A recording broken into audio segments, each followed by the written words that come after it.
And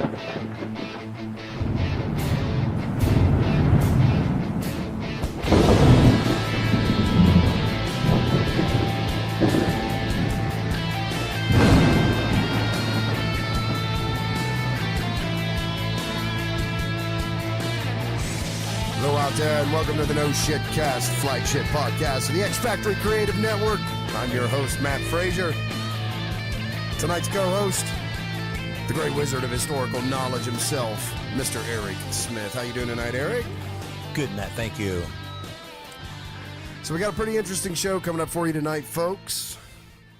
It's been an interesting week of visiting websites I don't normally go to and checking out some, I don't know how to, I guess I should frame it like this, okay? Last week, we had a pretty significant technological week. We moved the podcast officially onto podbean.com, made the podcast audio only, because prior to last week's recording, well, that was with Judy, right? It was last week. Yes.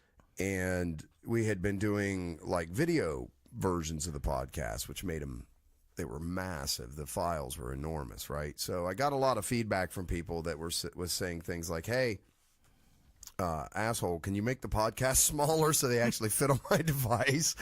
You know, and then I can take pictures of my kids or my dogs or whatever for Facebook. So, you know, it's a learning process, right? We winged this 6 months ago. Has it been that long? We just sort of went, hey, we're going to make a podcast, and just sort of figured our way through it. Thank God for Tangent and the X Factory helping us out. But so we moved the show over to Podbean, officially.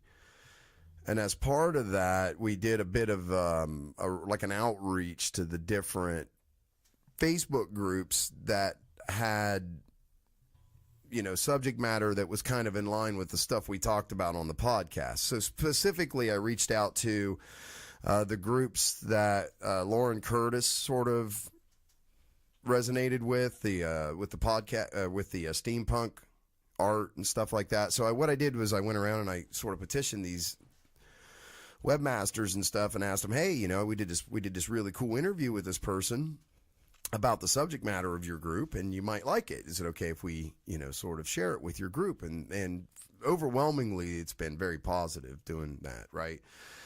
And so I had to join a bunch of steampunk groups this week, and I like steampunk. I'm a fan of the art form, but I thought I knew what the art form was until I joined all these steampunk groups, and it's freaking cool, man. The stuff that's out there on Facebook that I would have never come across had we not interviewed Lauren. Yeah. You know, and meeting people and talking to people and sort of making friends with people from all these different sort of genres and stuff has been kind of eye-opening. So I did a lot of it with the steampunk groups, and then I did a whole boatload of it with the pagan groups. For Susan Cody. It was the same thing. So my Facebook algorithm right now is just freaking out. It has notes like, what is up with you now, New dude? data. New data must be assimilated. What does he want? The other really cool thing was you did that kind of impromptu session last 2 weeks ago on number stations. Yeah. And so I reached out to some of the groups on the same thing about the number stations. That was received really well. But I didn't even know there were groups for number stations. There's like two of them. That's good. Yeah, there's like two of them. And the other thing was, and this was the thing that blew my mind, man. This has been so positive because one of the things that you like to talk about a lot is that OR stuff, that orchestrated objective reduction stuff. Mm-hmm, mm-hmm. So that was one of, and there's only like two groups for OR, right? And so I reached out to both of them. Both of them, again, was received very well, but there's one that's run by this guy, and I'm going to probably butcher his name, but his name is Nikolai Jinkov, I think. He's out of Berlin. And that group has just been amazing, man. Like the feedback we've gotten from that group, it's called the Orchestrated Objective Reduction Group on Facebook. So if you get a chance and it's a subject matter that interested you, as it does Eric, who brought it to us, I would highly recommend you go check out Nikolai's group on Facebook, because there's a whole bunch of people over there that are constantly talking about it and discussing it and things like that. So, Orchestrated reduction preserves your individuality. So this has been a really interesting week for me, because this is something that's new for me. I've never really, I've never had a reason to kind of reach outside my tribe and look at some of these different groups and stuff like that. So now my news feed is just packed full of all of these posts and stuff from these other groups that I've never been a part of, man. It's freaking fascinating. I also wonder how many algorithms have been taken quietly out of the system since all the scrutiny has been put on them, like... Oh, most recently? Yeah, like, maybe this is changing just because people's paying attention, it's just acting slightly different anyway, so... Do you think it was possible that when Zuckerberg got back from meeting with Congress, he ran into the Facebook office and was like, turn all that shit off, turn it off? I think so. I think it's possible. I mean, it's certainly possible in like a realistic sense that could have happened, and that they could have been doing things like that. I don't know about in the conspiratorial sense, but it's certainly one of the first things that ran through my head. Yeah. Hey, man, we got to ixnay all this other stuff we were doing that was in the R&D. Let's just put the can on that all together, Pretend like none of this ever happened. Burn the computer, hard disk, destroy them, all that kind of stuff, huh? As much in as was possible, I suppose. I suppose at some point, though, in a network like that, there's a group of honest people, or, you get to a point where honesty maybe outweighs the idea of money or power or whatever it is, presumably. Now, one of the things that really tripped me out with some of the the pagan groups, especially, it seemed like, but it was true with the steampunk groups too. And this just happens to be, and not at all the Orc-OR group, so sorry guys. But every one of these sites in the rules, I found this fascinating, almost without exception on the pagan sites, but also on some of the steampunk sites too, was very like sometimes in all caps, this is not a dating site, this is not a hookup site, this kind of stuff. Yeah, when you first told me that blew my mind. And it still kind of does. I never really have thought of much about it since then. I mean, it's enough of a problem for them that they put it right in the freaking, the page rules. I mean, I wonder what it is that makes it seem like that to people who do that. Like, I don't know. I mean, none of these sites certainly advertise themselves in that fashion. But I think there's a bit of a, oh man, I'm going to get in trouble for saying this way. I'm going to do it anyway. I think it's because there's a bit of almost like a fetish to that group. I don't know. With people so I think they automatically, and it's all, I think, completely unjustified, but I think that there's kind of that air that's associated with that, free love and all this kind of stuff. Because it's the stuff about that, is it a religion? It's a philosophy? I don't know. Even with the steampunk stuff? No, I'm talking about the pagan stuff especially. Yeah, but I think with the steampunk stuff, because some of the imagery could be interpreted as highly suggestive, and I think it's done that way on purpose. Okay, kind of like the cosplay stuff is too. Like a lot of the cosplay stuff you see on the internet's highly sexualized. Would you agree? Yeah. Okay, so I think because of that, expressiveness, people just have a stereotypical idea of the situation. And I think it's good that these sites kind of put that out there, that, look, writing the rules, this isn't going to be tolerated. People are going to be able to be allowed to create this art and this expressiveness without you automatically assuming you can send them pictures of your junk. I bet they don't read that much, the rules. I bet they have a lot of people who still do things, not like pictures, but right. If they didn't, it wouldn't be in the rules. Would it? Right. Right. So of course it's still prevalent still. Extremely, or it wouldn't be there. It's crazy, right? Yeah, it's interesting. Like, I would never have thought that that would be a legitimate way of going about finding a date or a soulmate or whatever you're looking for. Yeah. I mean, I don't know really what a legitimate way is, but that didn't cross my mind, so Yeah. I don't know.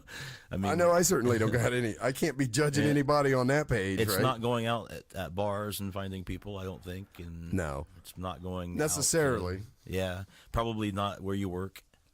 All right, ladies and gentlemen, welcome to Love Line with Matt and Eric. Please call in 1-800-HEARTBROKEN, and we'll take your call. Caller, you're on the line. This is Love Line. How can I help you? I'm trying to stop. Thank you. You Just don't wanna click. do that, No, I'm good. No more advice. I'm full up on the advice. I'm just gonna stop. So the pagan community is flipping huge. Like, dude, I had no clue. I'm talking hundreds and hundreds of pages and stuff out there. Yeah. That one tripped me. Like, I didn't, what do I know, right? But I didn't expect it. But it's massive on Facebook, and that's all. I mean, I didn't even try like Twitter and Instagram and all that other crap. But so I'm sure it's even bigger than what I've seen. I'm only seeing the kind of the Facebook side of it, right? That group was massive, but the steampunk group's really big too. Yeah. And really, really good people. I've talked to several of them now. From those groups, those steampunk groups. Lauren's, I think, she's either the admin or the moderator. Lauren Curtis, who we've had on the show, is either the admin or the moderator on two of them. Mm-hmm. I'm confused. It was funny. So I had reached out to a steampunk group. I was going through and basically reaching out to the admins and stuff. And I reached out to this steampunk group, and she's the one that answered me. It's her group. I go, oh, never mind. Sorry. Yeah. She's like, no, man, I'm glad you're doing this, kind of stuff. She's such a great person. Yeah, definitely. But if you get a chance, I mean, that's a very deep well, that whole artistic form, and with just fascinating covers stuff. A lot of avenues of art from visual art to writing novels and short stories, and just the cosplay, and there's role-playing games and all sorts of things, ways of expressing yourself in that fashion. Yeah, it's crazy. Yeah. And like I said, as an art form, it was just so much bigger than I thought it was. It's crazy, right? Though that's one of the things, I guess, that I have experienced just being on Facebook alone, that anything that I'm interested in, there's probably somebody who is as interested or more than I am and have done amazing things.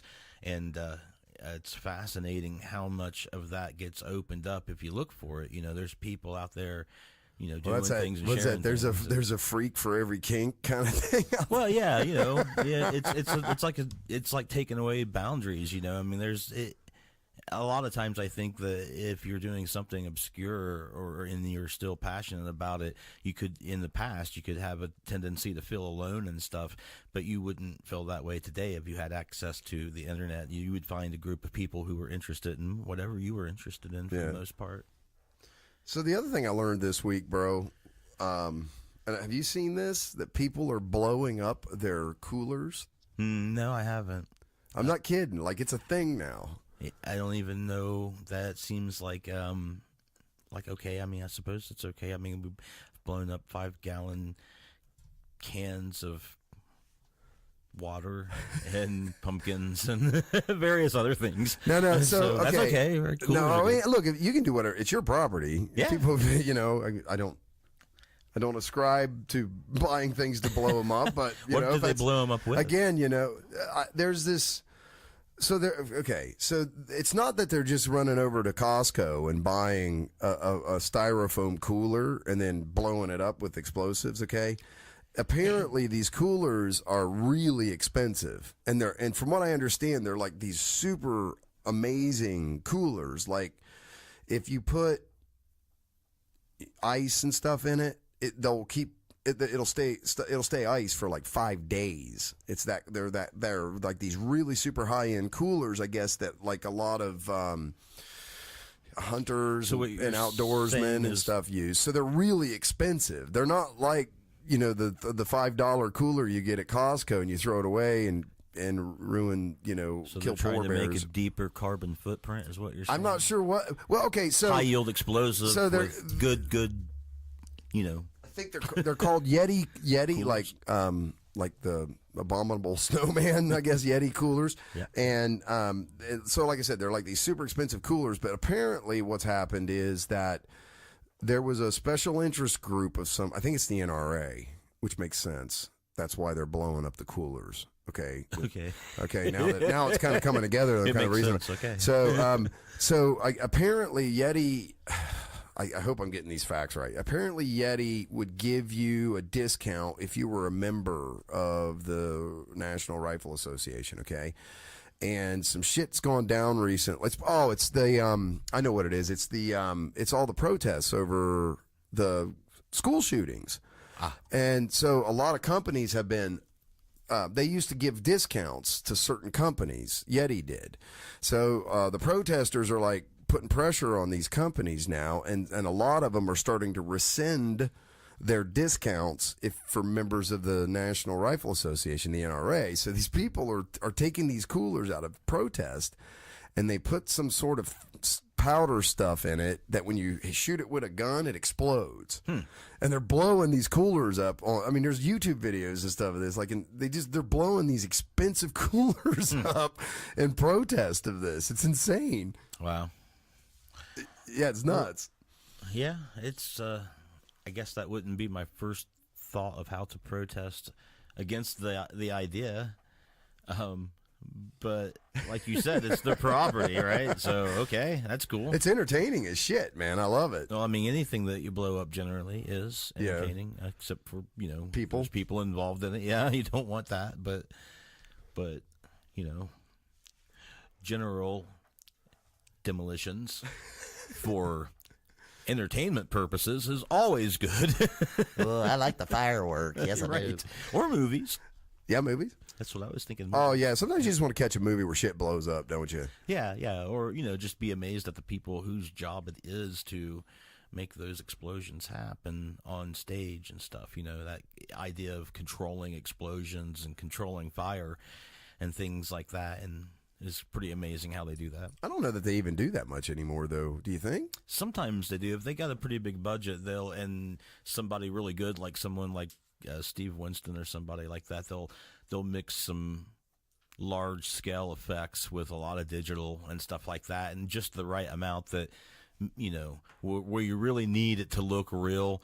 They'll do that, when it's up close and it's just like a set. A lot of times they will. Yeah. As far as I know, I guess it's been probably 2 or 3 years since I've watched any in-depth documentaries on any movies being made or anything like that.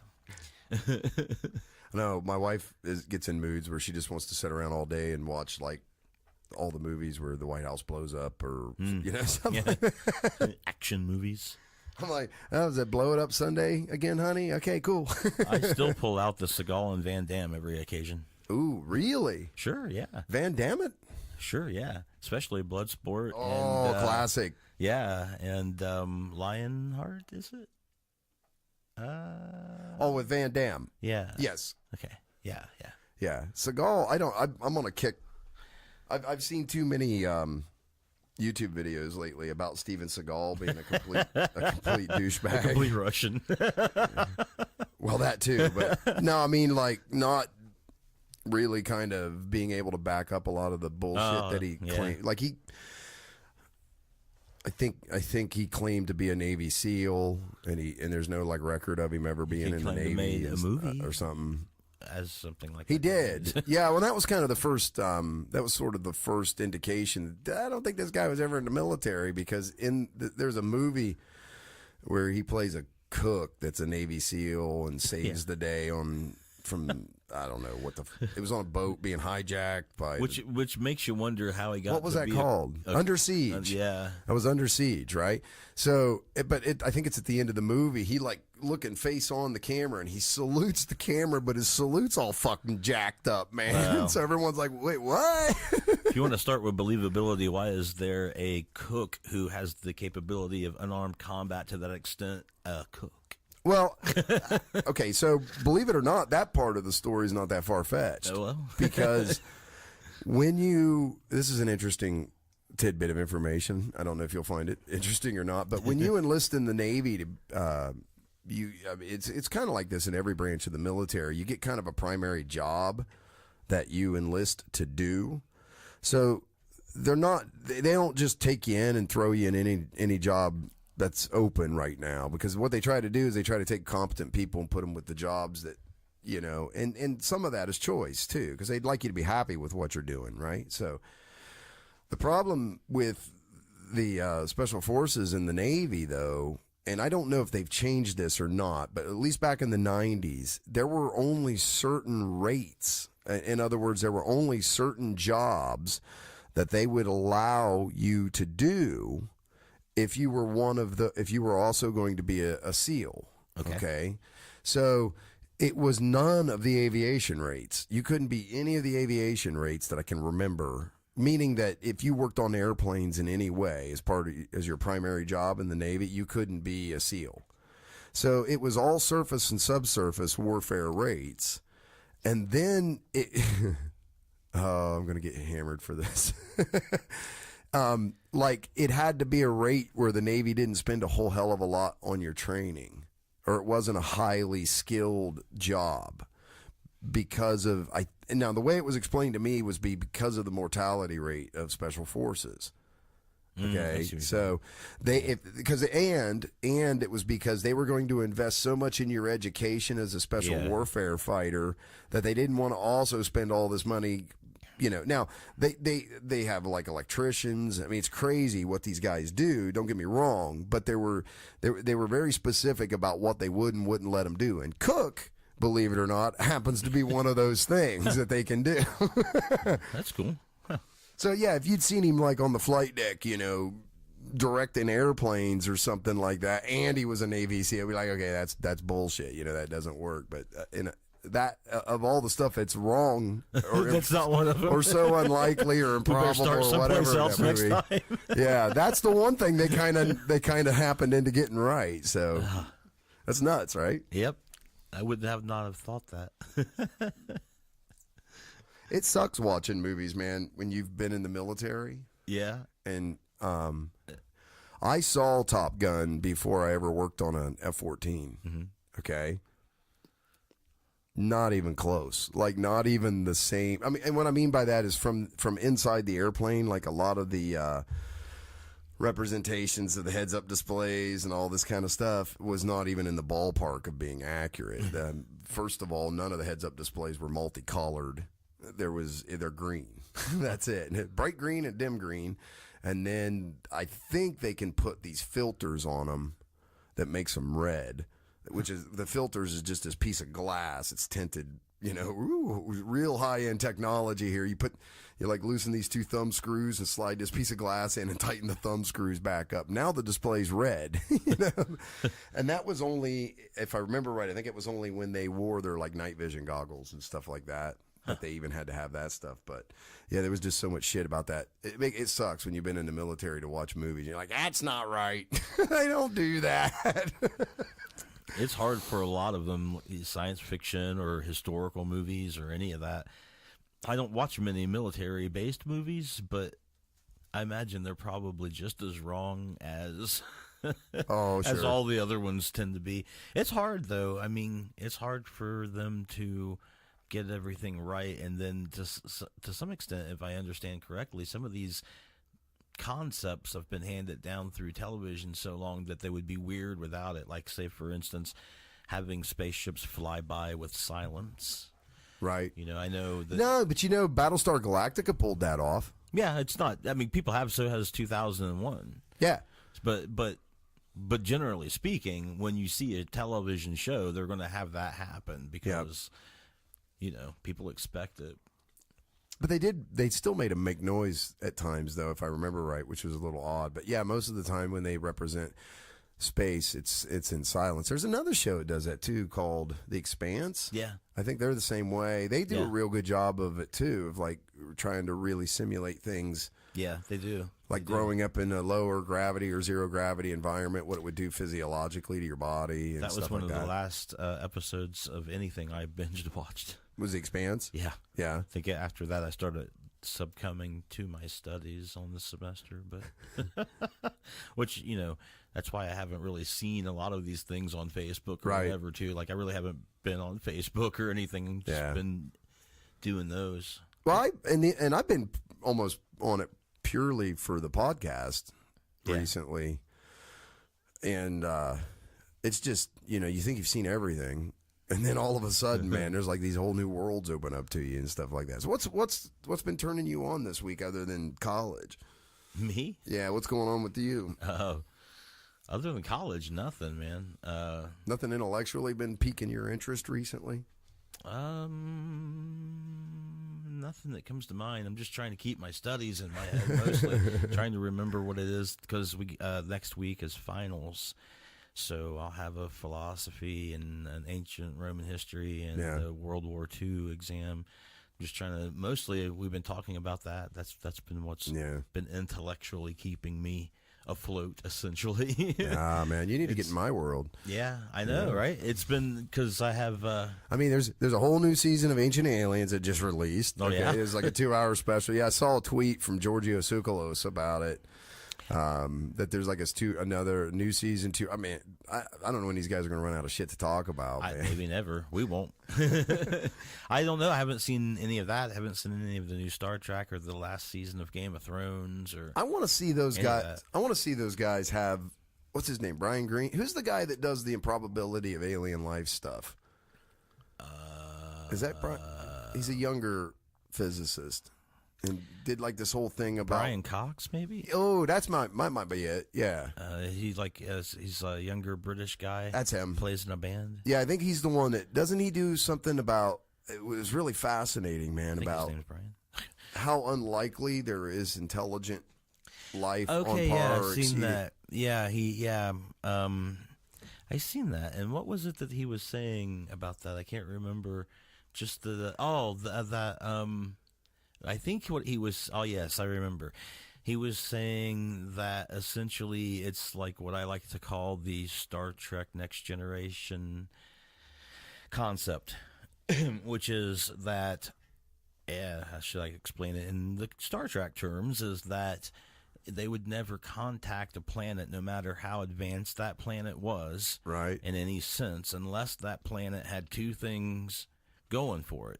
Number one, they have to have developed some method of interstellar travel to be able to travel faster than the speed of light, some way of traveling between the stars. They had to have that, and they had to have a one-world government, so that when the Federation, which was comprised of hundreds of planets, which were all around this planet, started doing negotiations to have them be a part of the Federation, they were dealing with one person on that planet and one government, and there wouldn't be dissent and craziness and stuff, right? If those two things weren't there, they didn't mess with it. And sometimes they would come down and talk with these people if they had developed interstellar travel and not a one world government. And a lot of times these planets would say, no, we don't want to be in the Federation. Right. And that's okay, because if you think about it, the Federation were using warp technology to travel, meaning they weren't traveling through normal space. They would warp space and travel in outside of normal space, and they had subspace communications. Right. So there was nothing to see or monitor, and they had cloaking devices and all this. I mean, so effectively they could hide a huge federation or an empire or whatever without any planet knowing of this stuff. Interestingly enough. So you're saying that's what Brian Cox is saying? Essentially, yeah, he was saying that. He was saying, it could be that, that's what I took from it anyways, is that we could be living in a situation where this is all around us, and we just don't know because we're unable to detect their methods of communication, and they may not have reached out to us and things of that nature because of having an ununified period. And he was also, I believe, talking about he was talking about, oh man, hope I'm not just merging this with Michio Kakeu's book, but I think that he was talking about the idea that stages of civilization that worlds have to go through. Like every world in the universe is going to figure out at some point that if they break open an atom, it's going to release a huge amount of energy. And once they have that knowledge, which is inevitable, they've got to not destroy themselves. So Right. They got to. a lot of times he was saying that technology absolutely outstrips the ability to culturally handle that technology, or to learn a lesson even from that technology before that technology is gone obsolete and a new technology is taking its place. Well, that's what's happening. I think that's definitely society-wise is what's happening today. Yeah. We're doing a lot of shit, and no one's asking if we even should be doing this stuff. Yeah, and I mean, I'm talking from like the social media standpoint and the information that's being collected and things like that, right? It's insane. Well, if you think about it, man, there's a branch of science everywhere that somebody is working on, whether you know it or not. And then sometimes you're worried about the level 4 biolabs in Russia and their deteriorating economy and their ability to contain viruses that they engineer if should anything happen. And, we don't want to all die just because they have a leak somewhere over there, and then people were worried about something else. Now we're worried about what's going on with Facebook. Genetics was right before that, right? We're worried about people doing genetic experiments someplace not in the United States or somewhere where no one's looking and they can do what they want. And now we're worried about social media. We're worried about what are they doing? What algorithms are they putting in to what we're doing and this and that, So at some point, all this other stuff is still going on. Somewhere someone's doing gene research. Somewhere there's a bio level 4 lab that's splicing together a new way of killing people. And somewhere there's somebody working on a new virus system that will take down from multiple vectors many people's computers. And everybody's working on this together. And it's not really a matter of good or evil. Like people are just working on this stuff. And presumably people, the idea that Brian Cox is saying is that before anybody has a moment, and this is, to kind of like what we're learning with the World War II class when they had the atomic bomb, before anybody really had an idea of what was going on, they were using it. Yeah. There was never no direct order coming from the president saying, yes, use this bomb. It just got used a couple of times, and after that, the president was like, whoa, this is a whole new level. I thought that the president got a note that simply said it works. Well, that's when he was on his way to the Yalta conference. When he was on the way to the Yalta conference, when he was going to see Stalin and Churchill for the first time, and he had just taken over from President Roosevelt, so he was meeting these icons of Stalin and Churchill for the first time, right? Right. And he was really hoping that he was going to get good news, that being that the bomb had tested successfully. That was called Gadget, and so he did, because he delayed the conference as long as he could. They wanted to have this conference a lot earlier, and he kept delaying it because he was hoping this would be tested. On the way to the Yalta conference, he got that message telling him that the bomb worked and stuff. So when he showed up there, Churchill even noted that, he was a bit bold in the things that he said, and how he approached things and stuff like that, unlike in times. So, but you can't say that the president didn't really know that they were being invented. Oh no, I'm not saying that. I'm saying that there was no direct order from the president once those bombs were made, saying for him saying you can drop those bombs on Japan. Right. Or anywhere else.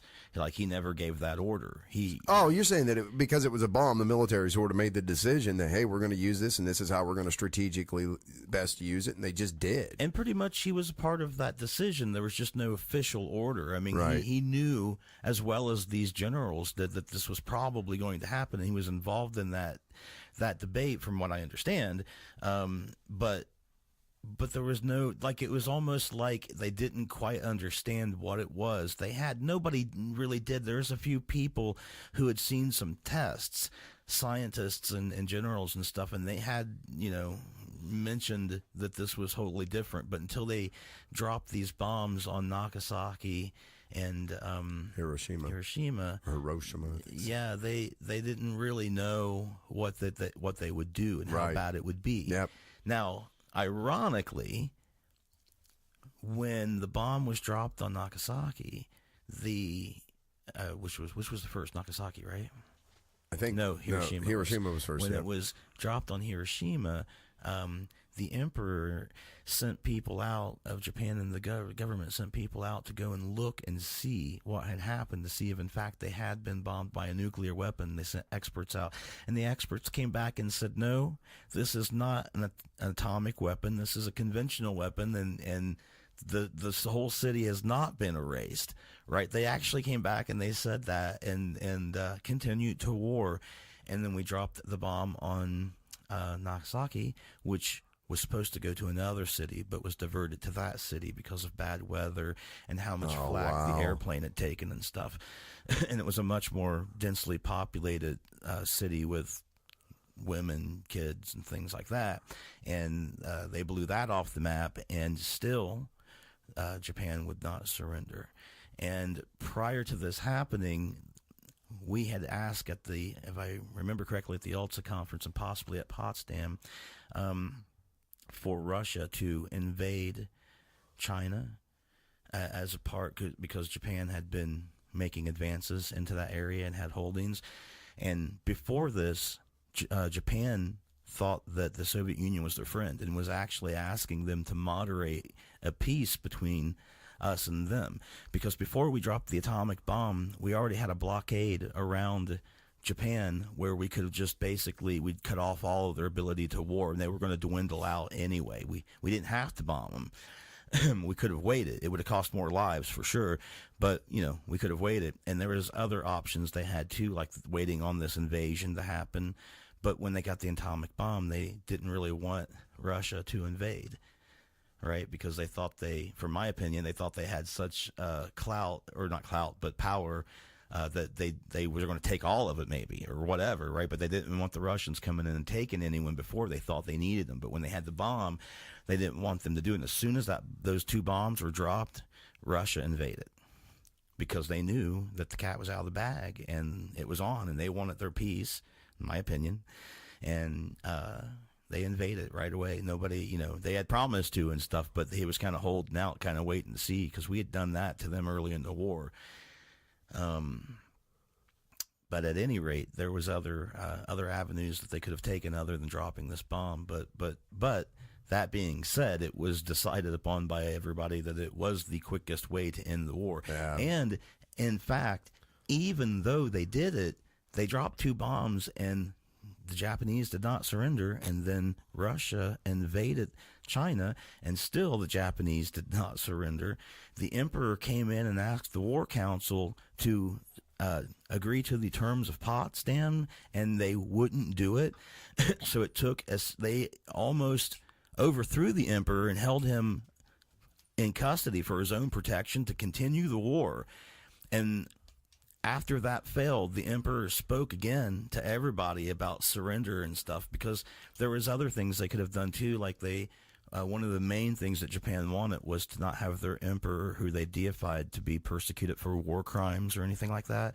So if we would have loosened up the terms of unconditional surrender, that would have been another way that they potentially would have surrendered without needing to use the atomic bomb. So it's one of those weird situations. Hindsight's always 20/20 situation too, man. Because after the fact, when you see then, when everything gets kind of laid on the table and you get to see the other side and what decisions they were making now, because it's years after any kind of conflict and stuff, and then you can obviously go back and poke holes in any kind of strategy. I get all of that, but just the thought of using, nuclear weapons on people is, holy crap, Over the years, when generals and presidents were interviewed later on after that decision, the estimate of the number of lives that they saved was an escalating number.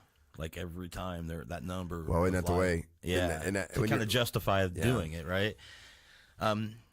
So I don't know. That's what we've been studying in the books I've been reading and stuff. That's pretty much. And we what's got been onto filling my this head. because we were talking about how any civilization or any has to go through that. Yeah, has to go through that, splitting the atom Yeah. and then not killing everybody on the planet in the process. Right, right. Because we only had that ability by ourselves as a nation, and also to get back to the idea of a one world government for about a season. Yeah. Right, and then Russia had it when we figured out how to make the atomic bomb work by causing a sustained chain reaction, right. fusion reaction. There were Russian spies in that group of scientists, and in that community, out at what was Alamogordo or something like that, Alamogordo, in New Mexico. That's where that was going on. That was out there. That's one of the testing sites, and they, and of course, the whole project, the Manhattan Project, was spread out all over the United States. Right. But anyway, there was Russian spies when we figured that out that pretty much went directly home and reported. And so for about a season we had this weapon that nobody else had. That was a new level of technology and destruction. But that was it. And then they had it, right? And then ever since then, it's been an issue and a problem, right? Just one of the and really, presumably, I would say that genetics is another one of those issues. If there is life on other planets, then they too are going to have to go through that period in time where of splicing viruses and genes and things like that, manipulating that BioWare to a point to where they don't make a disease that destroys themselves. That shit's happening now. What do they call it? CRISPR. Mm-hmm. I think it's called CRISPR. But I've seen so much stuff recently, man, on medical science stuff that's happening. It's incredible, especially the stuff with stem cell research is just off the freaking hook. Crazy, the shit that's getting done with stem cells now. But especially for like autoimmune diseases and things. But it's funny because conventional insurance doesn't cover any of this new shit. And the tailored pharmaceuticals for people. You have cancer kind of, and I'm painting with a really broad brush here, okay? But the concept is that, like, whatever disease you have cancer, whatever disease you have, you go in and they take blood or whatever, and then they literally culture you the necessary medication or pharmaceutical specific to what's wrong with you, kind of thing. So these are personalized pharmaceuticals or individualized pharmaceuticals for people to cure their specific disease. So it becomes very targeted, very pinpoint, instead of using instead of dropping a nuclear weapon. Well, or using a grading scale of, well, here's 30 doses, here's 40 doses, and, well, this hasn't killed you, but it's helping you, but 80 doses definitely will kill you. It's killed every other lab animal. So it's blown my mind, man. The stuff that I've learned, bro, in the last 8 months. Well, okay. My health alone, right? I've dropped 40 pounds in 6 months. And all I did was hack myself, for lack of a better term. That's all I did. I figured out, I got information that explained things. And so I started, limiting. I do I have a time limited diet, which means, I only eat inside an 8 to 10 hour window per day. That's a big piece of it. Moving my focus from more towards proteins and vegetables and things like that, and away from simple starches and sugars and stuff. I mean, that's a good thing for anybody. Yeah. That's an easy fix, right? So it's all these like different pieces, and then adding the physical exercises like Brazilian Jiu-Jitsu, which I started doing. Yeah. And then, not only have you dropped 40 pounds, man, but you've built muscle mass and stuff too. And at an extremely rapid rate. Yeah. And with what I would say, not a lot of effort. Well, no, but consistency, maybe. Yeah. I do exercise every day, but I haven't been super consistent with the jiu-jitsu at all. No, but there was a point at which I think when you first injured yourself that I wasn't sure if you were going to continue on, and you kind of pushed through it. And once you did that, your whole attitude changed about it, man. It became more than just a source for you to make yourself healthy. It got a little deeper than that for you. You found an interest in it that was beyond that. And so now it seems probably pretty effortless. Yeah. You're I'm losing the obsessed. weight and stuff because you're not really even concentrating on that anymore. No. That was the catalyst that got you to do it, but you have found another reason in it, and that's good because that'll keep you in it for a long time. That'll keep you healthy and happy. Yeah, going back, I am becoming obsessed with it. The more I do it, But there's enough there to become obsessed about. It's crazy. It's yeah, deep. You should. it's like what would I call it? It's like chess. It's weird. It's like physical chess. I don't know how else to explain it. Yeah. And once you kind of figure out that that's what it is, because it's not really about size, strength, or speed. Well, I mean, it is. It's definitely a component to Only in as much as physics allows that. Yeah, right. But someone that's really smart and understands the art really well can easily, fend off a bigger, stronger, faster opponent. It's crazy. And from what I understand, from looking at an outside perspective, the points that you would have for being bigger, faster, and stronger are worth about half the points you get for the knowledge of Absolutely. the levels that you go through. Yeah, absolutely. So like the knowledge is, in a sense of saying, is twice as much or more worth value Right. than the weight and the quickness and the strength. Well, I'm 6'2", okay, and I go to open mat, and this 13-year-old kid who's I bet he's 120 pounds, and just strangled me over and over again. And it was like, my God, I mean, not in this, no, I wasn't smashing him or anything like that. We were, that's not what this is about, right? You know what I mean? So this wasn't like street fight conditions. And I say that to save what little sense of manhood Gotcha. that one can try to redeem from getting strangled and armbarred over and over again by a In a street 13-year-old fight, I would have just kid. found the club. Oh God, yeah. But this ain't. I'd throw sand in his eyes, or so, whatever. It is. It's in those moments, those humbling, extremely humbling moments, that you start to realize, man, there's something bigger. Well, out there, And like once you get past that feeling of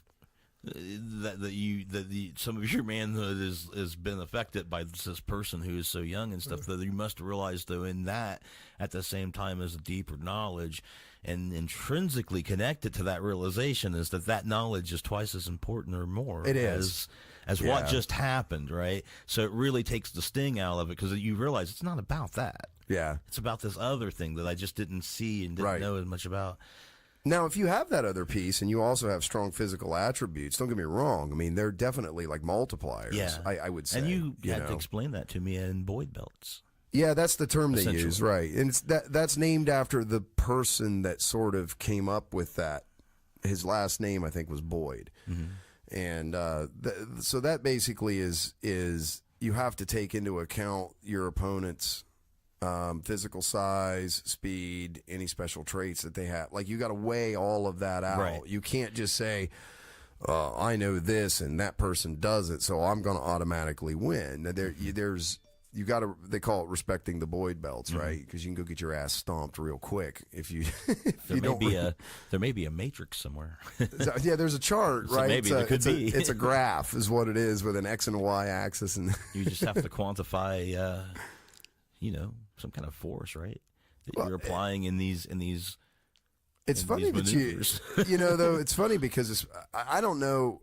I've got pretty limited exposure to martial arts forms personally, like the after school karate you do as a kid and that kind of stuff, and some stuff when I was in the believe it or not, with Jeff Cody when I was in the military and in Virginia Beach, but not a lot of exposure to martial arts overall other than what you learn online and what I saw in movies and stuff like that. And I would say that kind of references of charts and diagrams and things like that in martial arts, it probably best fits Brazilian Jiu-Jitsu. It's martial arts for nerds. And I'm not to say that jocks and stuff can't get anything out of it. That's not what I mean at all. What I'm saying is it's like chess. Yeah. And it's they talk about things like efficiency and probability and all this kind of stuff. Yeah. You know, it's really bizarre. It's like, shit, am I taking martial art? I'm sweating, so I know I'm doing something physical here. But is it this, or am I getting a lesson in physics? Which is it? It's kind of both. It's really wild. That's just the gamer thinking in me, you know, like there should be some kind of a matrix or Yeah, chart right? for some of this. Is, you know, if you could quantify it in some way, you know. I like it, and I think it's funny. It's not. You're right. It was the physical aspect of it that appealed to me at first, but it's not that so much anymore. Don't get me wrong. I like where I'm at, and as a vehicle to keep me where I'm at, it's phenomenal physically, right?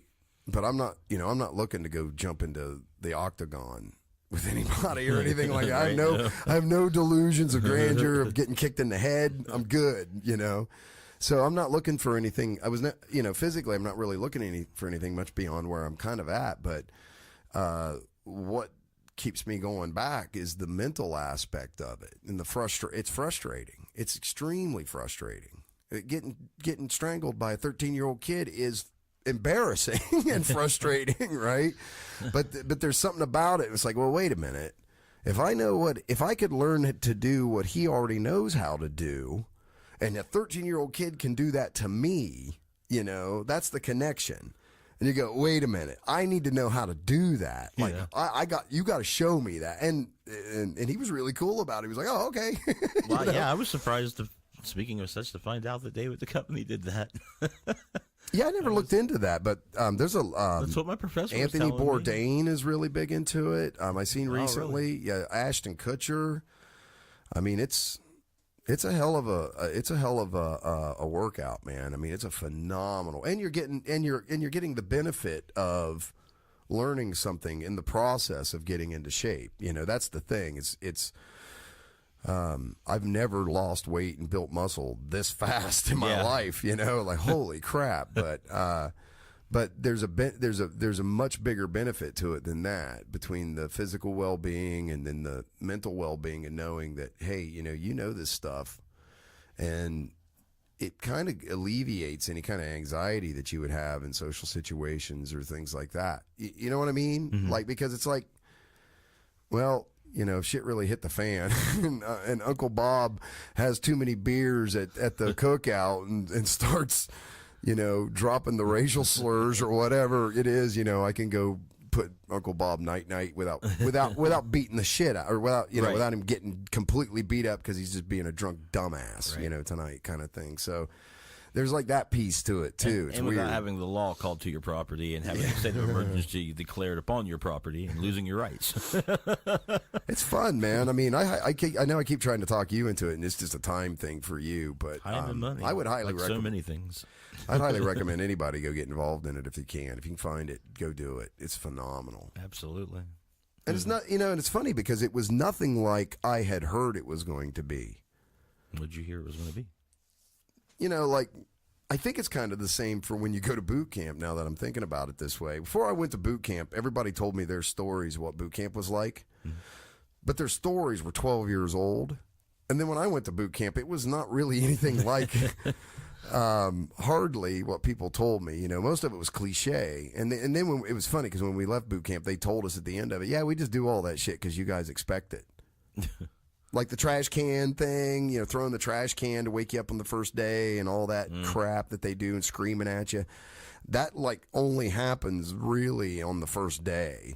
And then after that, if they're screaming at you, it's because you're being a dumbass, but they don't just scream at you constantly. Most of it's like, it's weird. Most of it's exercising, and then it's like going to class every day. But anyway, but there's that, everybody tells you their horror stories kind of thing. And then when I decided at 45 years old that I was going to go try this, I was, I was fat and out of shape, 45-year-old, that hadn't worked out seriously in years, And so I went and watched like I'm sure everybody does nowadays, you go Google and you go to YouTube, right? So I went and watched a bunch of interviews with people and things that had decided that they were going to start doing this. And most of them were people that have belts, that had been doing it for years. But then you hear these horror stories about, I got tapped out 36 times in 20 minutes, and all these horror stories about you show up to these classes and it was like you were being attacked by an alien because you just couldn't understand what they were doing, and it was just, you just get mauled, right? And that's kind of how it went. But that's not how it goes, at least in my experience. It's not how it goes today. You don't. So when I first showed up to class, they took a lot just to get there, because it was like, I don't want to go in here and get embarrassed and get beat up, and all this kind of stuff, and then have to deal with that, like these guys were saying in their stories. I had to deal with that for 2 months, and fuck that. I gotta I gotta like live. I gotta work a job and stuff. So. But it's not like that at all. Actually, it's actually the exact opposite of that. And the people, now that I've been doing it for a while, it seems like the people that are brand new, like I was when I come in, those are the ones that, because they kind of come in with that mindset. And they end up hurting people. Everyone's like, "Hey, man, you got to slow the fuck down." A lot of adrenaline. Yeah, because they're just so amped, thinking they're gonna, they're gonna get mugged, basically walking in here, and that's going to be the way it is for weeks at a time until somebody, decides to teach them something. And that's actually not how it doesn't work like that at all. There's like elderly people from nursing homes, man, that are starting this stuff now. So, if they were they were sending them back to the nursing home with broken hips and shattered knees and all that. That would be the end of that real quick. But yeah, it's not what I expected it to be at all. And so much more than I ever could have possibly imagined it would be. That's the trippy thing. It's like, I don't know. I don't know that it's anything I'm ever going to stop doing. Yeah, that's good. That's good for you. It's a trip. Yeah. So what was that crazy artificial intelligence shit you were telling me about this week? Well, I just wanted to, I was trying to say, when we talk about all these things genetically and in terms of artificial intelligence, we was talking about artificial intelligence and how bad that might be. We were talking about the people who said that might be a really bad idea. But yeah, because isn't Elon Musk all freaking out about it because of he's like telling Zuckerberg he needs to stop and slow down and all this shit. Yeah, and there's been a few artificial intelligences that they had to stop because it started doing strange things. Like one of them started creating its own language, and they found that out, and they said, well, that's probably not a good idea, so they stopped it. Who knows what that might have ended up being? It's hard to say. Could have been a better machine language or something, but yeah, maybe it was developing something for efficiency. Yeah, who knows? But it wasn't. I guess it wasn't doing it transparently enough. I guess, and they thought that was a bad idea. And but there is the other side of that transhumanism side, where people are able to use these super materials and these artificial intelligences and this how memory is being stored and things of that nature to transfer their consciousness into other bodies or other machines. Instead of saying that the artificial intelligence is going to take over, you actually incorporate it within your experience of being a human. Well, that's already, I've been seeing all kinds of shit where they're putting chips and stuff in people. Like there's a chip they can put on your tooth that monitors your... Or like the people who have lost arms and they have prosthetics that they control with their mind. Yep. There's a lot of that. I've seen a lot of that stuff. Yeah, yeah. So, but I did see something about them putting something into mice recently that has improved their cognitive ability. Mm-hmm. I haven't seen that, but that's mental, man. Yeah, but yeah. So like the idea that it's not, that it's not so much going to take over, but blend with you. And one of the ideas behind transhumanity is that humanity is transformed. Like humans are left behind, but not as in discarded material, as in they actually evolve and merge with their own creation and stuff. Their ability to hack their own gene and to hack code and to hack atoms and all of these things will lead to a better life for everybody. Like one of the interesting things to think about is if you were able to manipulate atoms and create whatever you needed to create, because ultimately you, me, the table, the air, it's all atoms. And if you could make atoms in the right combination, you could have wood or gold or lead, or change lead into gold. Oh, you're talking about like replicators and things like that now, right? Right. So if you get past the idea of how difficult or not difficult it might be for that to happen to the world, like where that technology is developed, much like the cold fusion sort of technology is being developed now in United Kingdom. Well, it's not cold fusion. Not cold fusion. That's but, fusion. Fusion. Yeah, that's straight up fusion, right?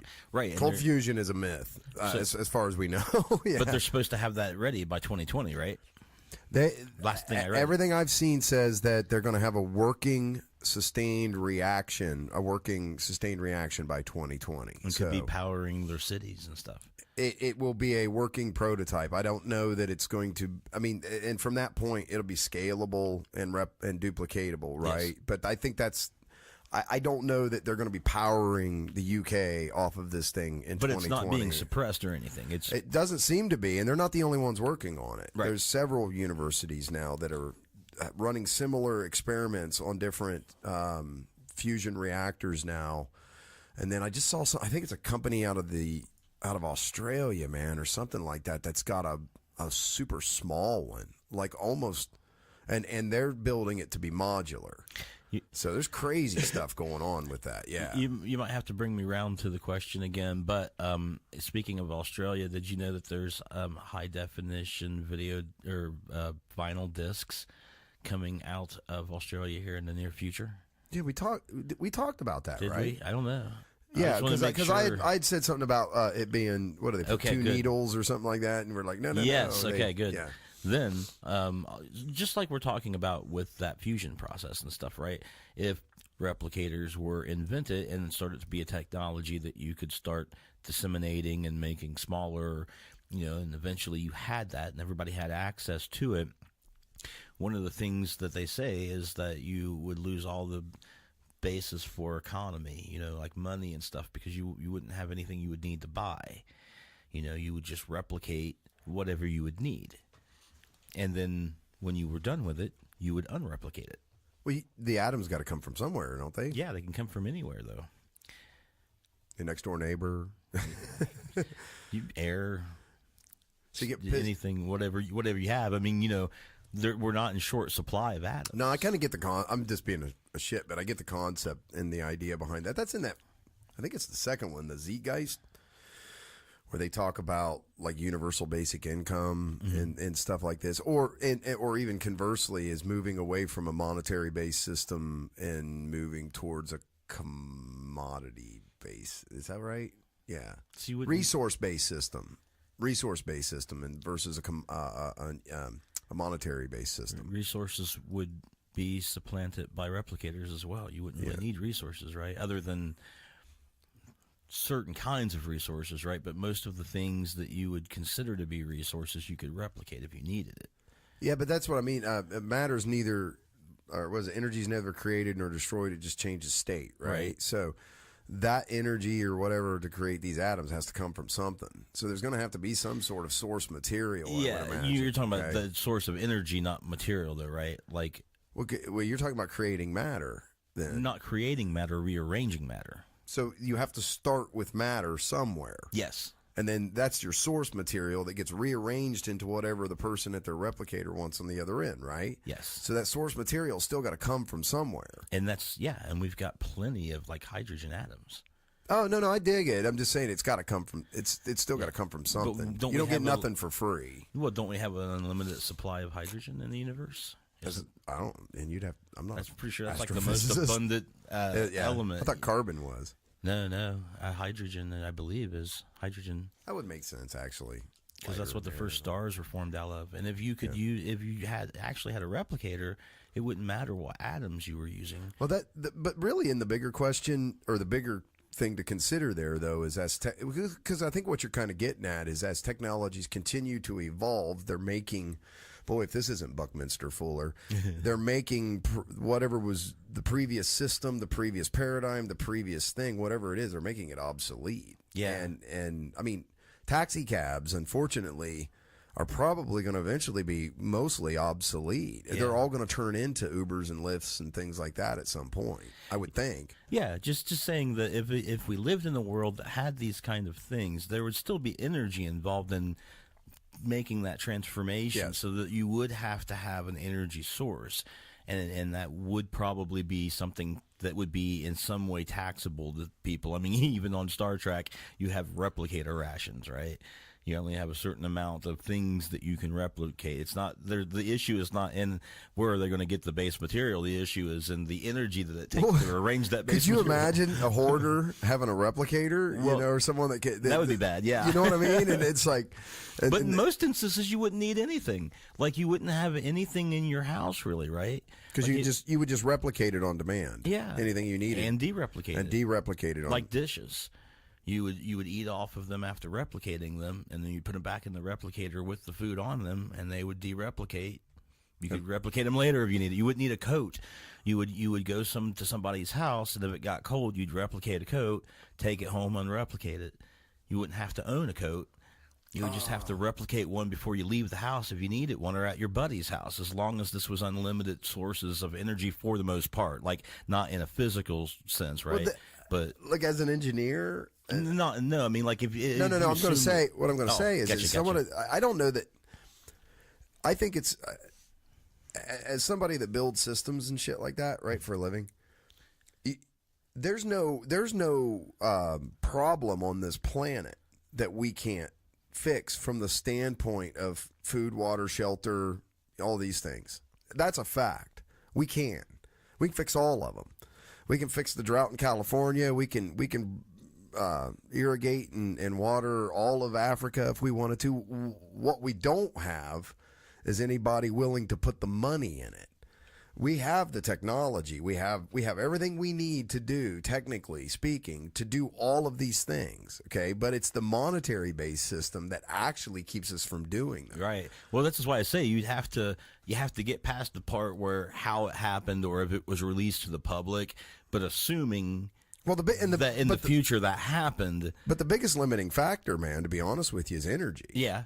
Okay, whether it's electricity or however Sure. you derive it. But Sure. if you could figure out a way to make massive amounts of very dense power, okay, it would become very inexpensive. Yes. And at that point, when you trip over that sort of hurdle, then all of these things that were inconceivable or unfeasible from a monetary or financial standpoint before, Yes. suddenly that whole window moves. Yeah. And then there's going to be this enormous boom of investment capital and things like that fixing these problems, because you can make money and do it cost effectively at that point. But imagine all the things that you couldn't no longer make money with. Like, for instance, we talked about dishes and coats, and anything else that you would really need. I mean, I'm meaning even before you get to the version of the future where you have replicators. What I'm saying is that you could fix all of these technically, from a technical standpoint. You can fix all of these problems now. Sure, yeah. But no one is going to pay for it. That's the problem. No, that's why I want to jump fully into the future of this Yeah. probable future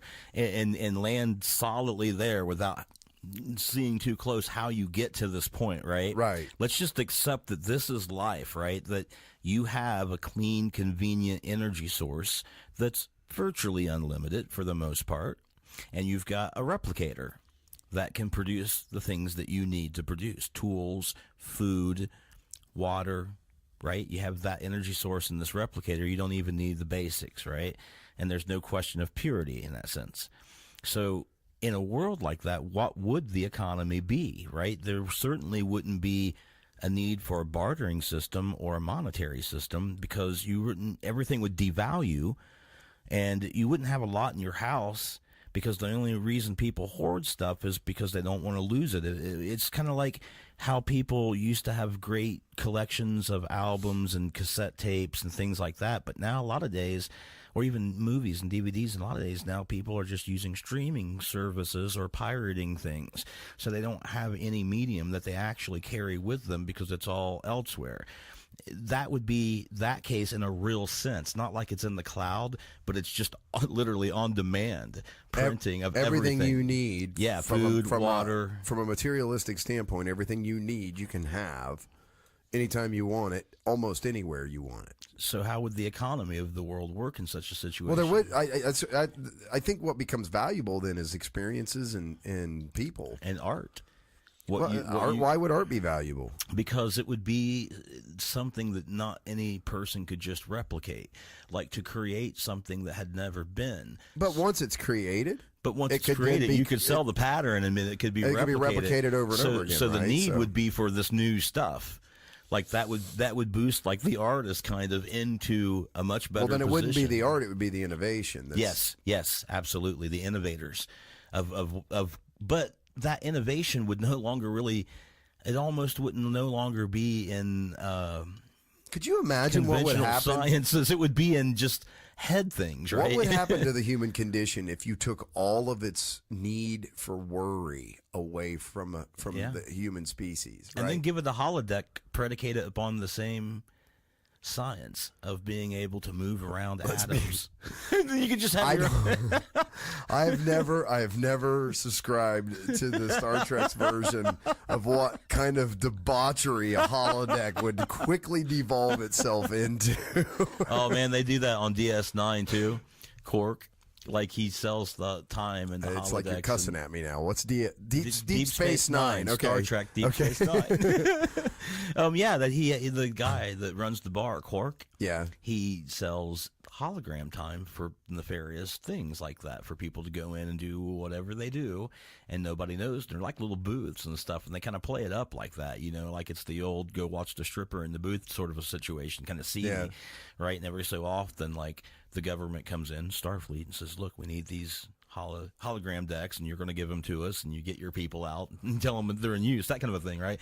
But yeah, man, like aside of Gene Roddenberry's Star Trek vision on the outskirts, like at Deep Space Nine on the outskirts of space, or when you're talking about anybody pretty much who are not the Federation, they're probably using it for that sort of a situation. And they even talk about people who will leave their society with one of these replicators and energy sources and will go to a planet and just be by themselves.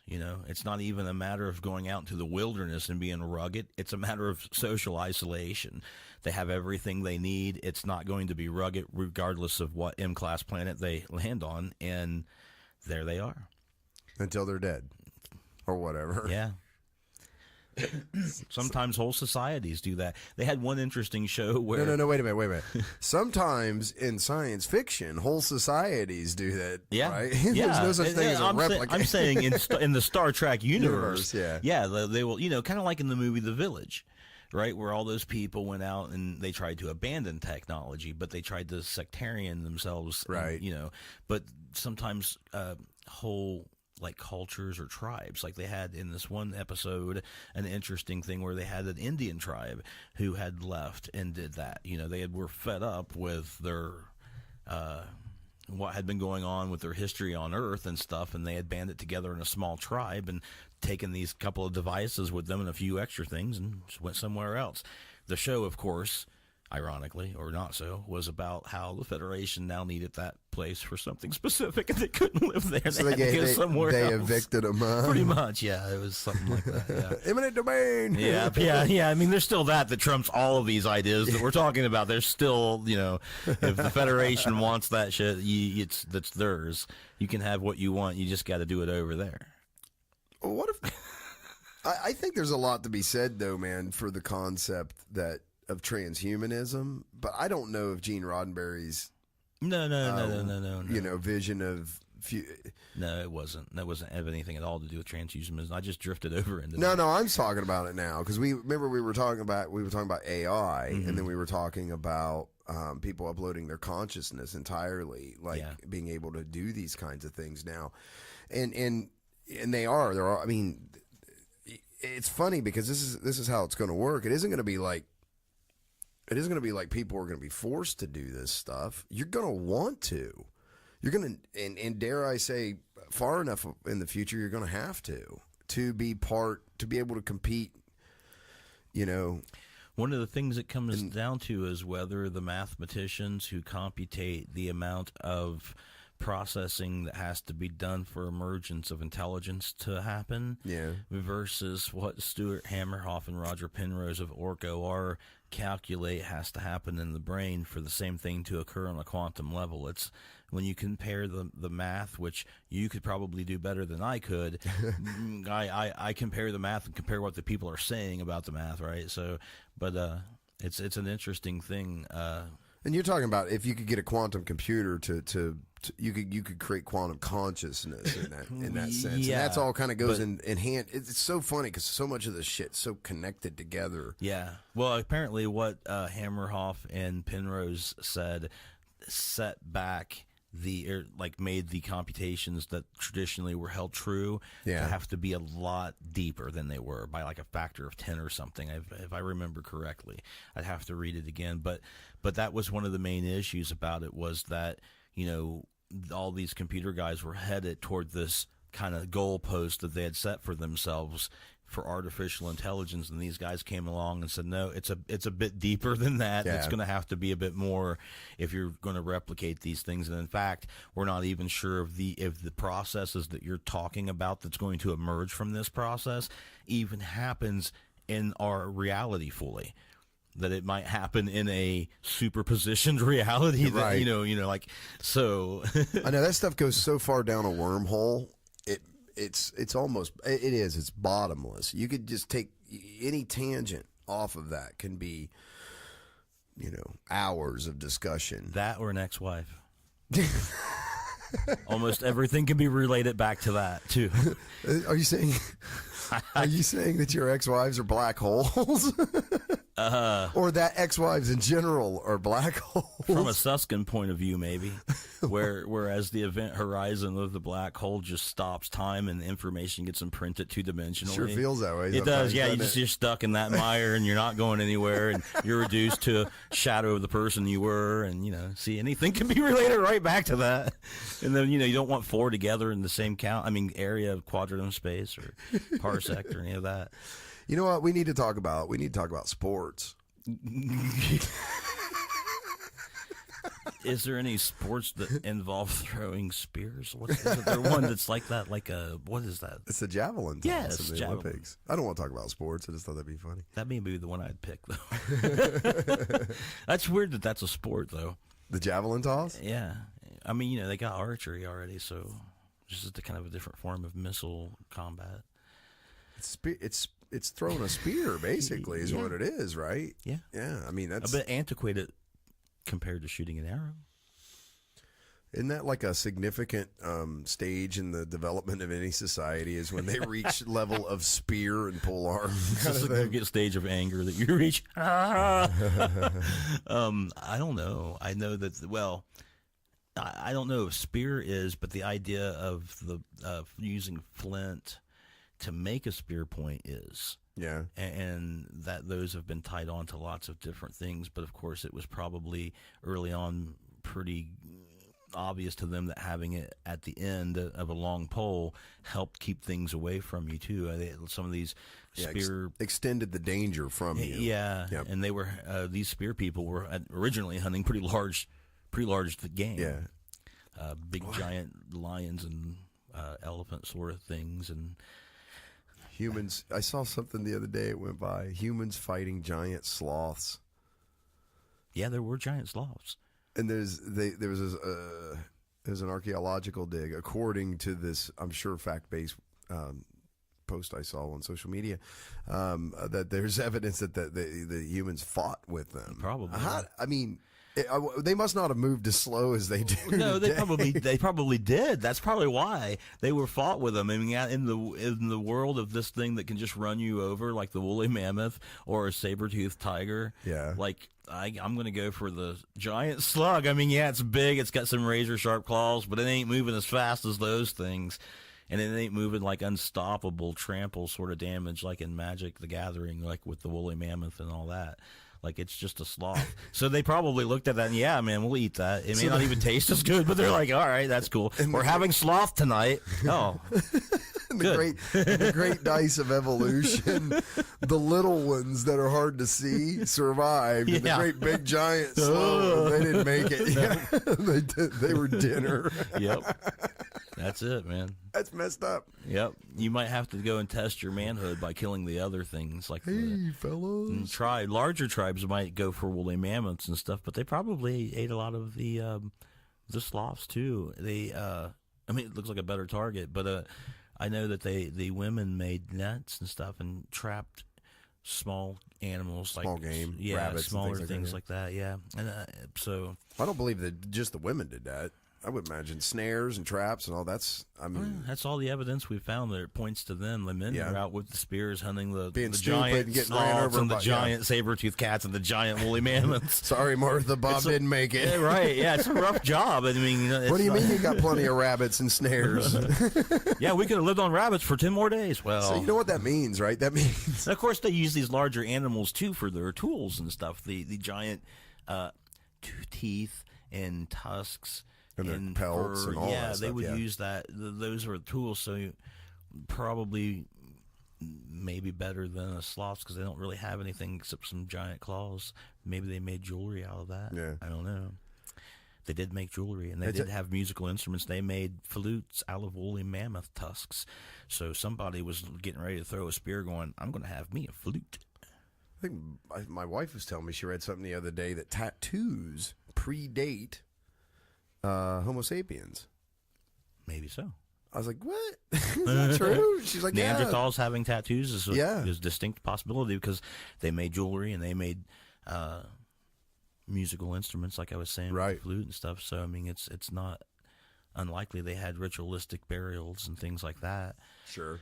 They had refrigerators in the sense that they dug giant holes and would store meat in it and things like that. So they were fairly sophisticated. And had an understanding of how to slow down, like, the process of food going bad and things Yeah. like that. They did. Well, that's developed, right? Someone And of course, art. figures it out. You know, cave paintings Creativity. and stuff like that. Yeah. And then presumably if they're making a flute, they've got an enormous amount of creativity and the idea that they could visualize it, make it, and then compose with it. I see something the other day. It said, I think chimpanzees have reached the Stone Age now. Mm-hmm. Yeah, because of them using tools and stuff to Yep. crack open nuts and stuff. Yep. Yep. Caledonian crows and chimpanzees. Well, that's part of transhumanism, too, is that the idea that animals would be potentially uplifted once the sort of thing that we understand and we are able to... So we could have like an actual rocket from Guardians Yeah. of the Galaxy at some potentially, yeah. Could. You never know. In the future, we all live. We could have a rocket. You know, back in the 50s when all, like Asimov, I could be out of turn on how old he actually was. But all these great science fiction authors and stuff was thinking all this stuff up.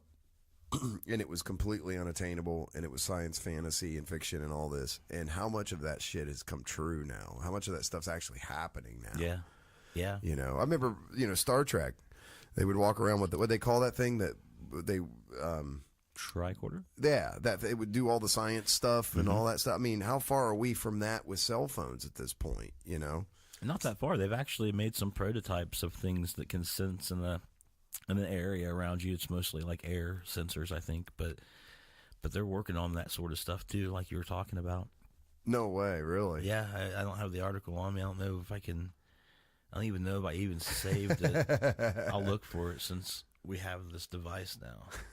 The computer. Yeah.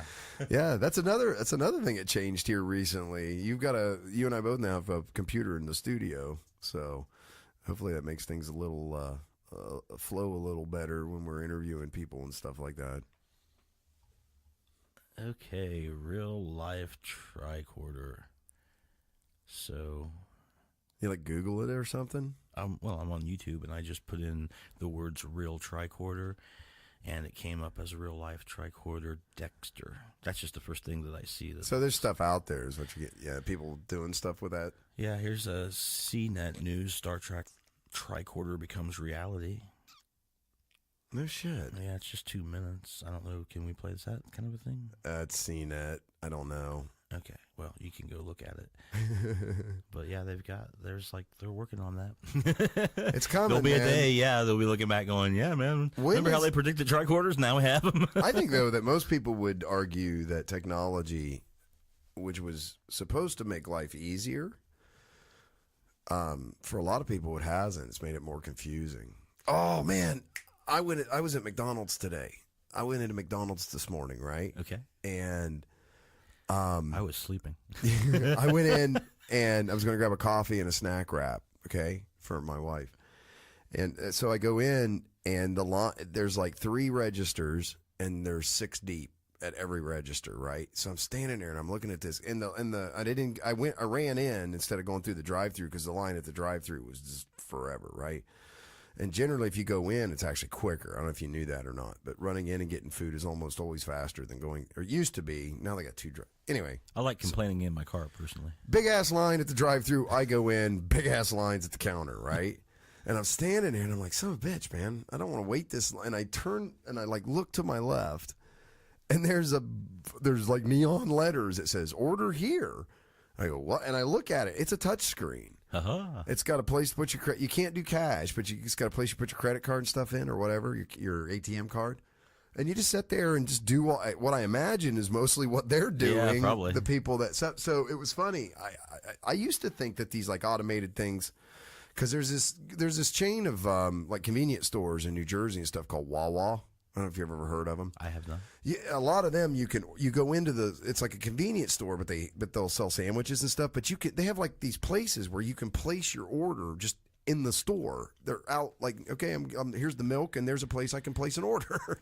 It's bizarre, right? There's kiosks, and then it gives you a piece of paper with a number, and then you just keep doing your convenience store stuff. And pretty soon, some guy yells out your number, and here's your tuna fish sandwich or whatever, right? And then you take it all to the register, and you cash out all at the same time. So it's kind of an interesting thing. But this McDonald's, so I punched this all in, and I'm thinking, man, I used to think these things were going to like get rid of jobs. Uh-huh. That's not at all what it's doing. They're just getting overflow. That kitchen looked like a bunch of monkeys trying to hump a football, man. I mean, It was out of control. There were so many people in that kitchen trying to pound orders out at noon at this McDonald's, okay? Wow. And so I'm standing there with my piece of paper now, because it gives you the piece of paper with your number on it, right? And I turn around, and I go up to where you pick your food up, and I turn around and I look. I shit you not. Every person that was standing in line at the register had gray hair. Every one of them. Yep. And everybody that was coming in that was elderly, I would say, would walk up to the register, and there's these line, and all the registers had people at them. They were packed, right? And then all of the young people are going to these automated kiosks, and then they're just getting their ticket and just sort of hanging out, didn't talk to anybody, nothing. But they're not, man. They're making the process of ordering your food and cashing out way more efficient. It's all they're really doing. Yeah. And eventually, I think they'll probably get rid of the registers, but there's still a lot of people that just will not use that that won't use the self-checkout registers at the grocery stores either, or at the hardware stores. Yeah. So I don't think it's going to go away anytime soon. And I think sometimes when you buy alcohol, you have to go through like a normal, and you can't do self. That's true. Right? And I think it depends on the state, but I think that's true too. Like someone has to look at it and go, I need to see your ID kind of thing, so that someone doesn't get sued. Can you imagine that? Maybe if we were 16, you could self-check out booze. It's been an interesting childhood, right? Right. Slightly more interesting than the one we both had. Yeah. At an early age, my grandfather was having me going down to the local store in Amanda and get him beer. Yeah, it's a trip, right? I've told my kids that I used to go at 9, 10 years old, and you wrecking the studio over there? Yeah. I used to go and buy my old man cigarettes and alcohol, and they would sell it to me, and I would bring it home. I get 12-pack of beer and 2 packs of Raleigh cigarettes, and they go, who's this for? I go, my dad. Yeah. Okay. Like I don't know if your life was like mine, but the reason why no one was worried was because they knew that once I brought that back to him, he was going to tell me to open up the first one, and if I wanted a drink, I could have a drink. Really? That's what it worked, huh? That's what he would tell me. Here, you have a drink if you want. Nope, I'm good. Here Thanks, you go. Never wanted it anyway, like at that age. I mean, geez. Like, it's like trying to get my kid to drink coffee. It's great. You'd love it. Nope. He won't touch it, huh? You shouldn't have it anyway, but I just tease him sometimes because I know he doesn't want it. Well, dude, we did an hour and a half here about some really fun topics. You got anything else you want to talk about tonight, or you want to save it for next weekend? think man, next weekend will be a whole different situation for me, maybe. Yeah, I think I'll save it for then. I'm going to get through one more week, and then maybe it'll be okay. All right, well, thanks for listening out there, everybody. We appreciate you joining us on the show. If you get the chance, make sure you get your butt over to the xfactory.com. Go over, check out stuff Tangent's doing over there in our home. We would really appreciate that. Certainly hit the like and subscribe button. Again, we're on Podbean now. Check us out there. And now we're on Google Play and iTunes and all these different places. So do us a favor and hit those subscribe buttons. It helps us out a ton on this end. And we appreciate you listening, and we'll catch you all next time. Goodbye.